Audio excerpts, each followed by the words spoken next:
په ډیوټۍ باندې وو ستاسو د ټولو په اجازه باندې نن یقینا چې ډېره د خوشحالۍ خبره ده او دا خوشحالي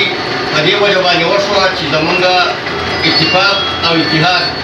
په وجه باندې د الله په مهربانۍ باندې که مونږ اتفاق ایجاد نه وی کړی او دا کوم مسله چې مونږ ته راپېښه وه که د دې دپاره مونږ سلا نه وی کړی مشوره مونږ نه وی کړی او د دې دپاره مونږ راپاڅېدلی نه وی نو زمونږ چې کوم آئیني او قانوني او بنیادي حق و هغه مونږ له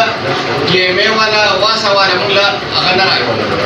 تاسو ټولو ته معلومه ده چې صوبایي حکومت په تېر شوي بجټ کې د ټول خیبر پښتونخوا د سرکاري ملازمینو په تنخواګانو کې د اضافي تنخواګانو اعلان کړی او نور مراتب ورسره هم اعلان کړی دا واحده بدقسمته اداره وه دا چونکې د دې مراتبو نه د دریو څلورو میاشتو نه محرومه یې ساتلې وه نن د الله په مهربانۍ باندې چې مونږ اولنۍ احتجاجي مظاهره وکړه او په هغه مظاهره کې مونږ باقاعده طور باندې حکومت ته او د سوات انتظامیې ته ټي ایم ای ته واسه ته مونږ الټیمیټم ورکړو که په درې ورځو کې زمونږ دا مسله حل نه شوه نو مونږ به بیا قانوني آئیني طور باندې به مونږ د خپل احتجاج چې کوم دی دا به بیا مونږ مسلسل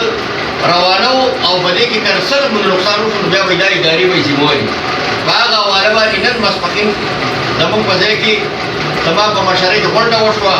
او په هغې کې موږ متفقه طور باندې فیصله وکړه چې زمونږ چې کومه بقایجات دي او کومه تنخوا ده هغه حکومت د هغې ادایګۍ دپاره زموږ سره نه سره رابطه وکړه او نه یې زموږ سره څه ناسته وکړه او موږ همیشه دپاره په روغمنه باندې خبره کړې ده په میز باندې ناستو په مذاکراتو ورکړې ده احتجاج هړتال ته موږ خبره نه ده کولې که موږ احتجاج هړتال کوو د دې مشکلات تکلیفات چې دې قوم ته به راځي چې قوم ته راځي دا قوم هم زموږ د دې طبقې سره تعلق ساتي غریب خلک دی نه اوبه راوړی شي د صفایي مشکلات تکلیفات په کېدل صوبایي حکومت ته چې موږ یې مجبوره کړو او سړک ته موږ راوتو نو موږ هم دې ادارو سړکونو ته راوستو د حکومت مرداباد ناره چې موږ وایو نو موږ د مجبورۍ نه نه واله نو دې ادارو موږ مجبوره کړو که دی موږ له دا حق په خپل دغه راکړی وی په سړیتوب باندې راکړی وی نو موږ به زنده‌باد مرداباد نارې به نه وهلې خو دا موږ د دې حکومت څخه خیرات زکات نه دی غوښتی خو زموږ بنیادي حق او هغه حق چې دی هغه د الله په مهربانۍ باندې زموږ د دې مشرانو په زبردستۍ باندې کار وشو خدای پاک هغه مسله زموږ حل کړه 32 لاک روپۍ تقریبا سراپاسه دا چې زموږ سره کم مستقل ملازمین دي د هغو پاک کې ورکړي چې دا چیک محمد راشد صاحب د قاري صاحب ته وکړو چې دا د هغې باقاعده طور باندې نوټیفیکیشن یې وکړو باقاعده طور باندې نوټیفیکیشن وشو د هغې سره بیا د ډیلي ویجز ملازمینو لپاره صوبایي حکومت یو فیصله کړې وه چې 20,000 روپۍ تنخوا به ورته میلاوېږي دې ټي ایم ای والا به دې کې ټال مټول به کوو په هغې کې موږ دې مشرانو د هغې لپاره جدوجهد وکړو ستاسو هغه پروګرام وشو چې هغه یې زموږ نه مخکې دی چې ساتیا کسان دي 20,000 روپۍ شوې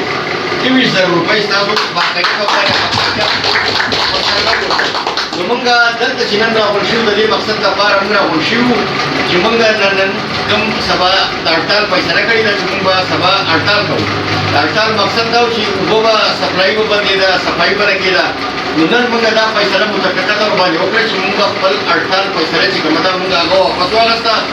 او موږ د دغه ادارو د افسرانو زه د خپل طرفه د خپل تنظیم د طرفه د دې ټولو د طرفه د زړه د تله موږ شکریا ادا کوو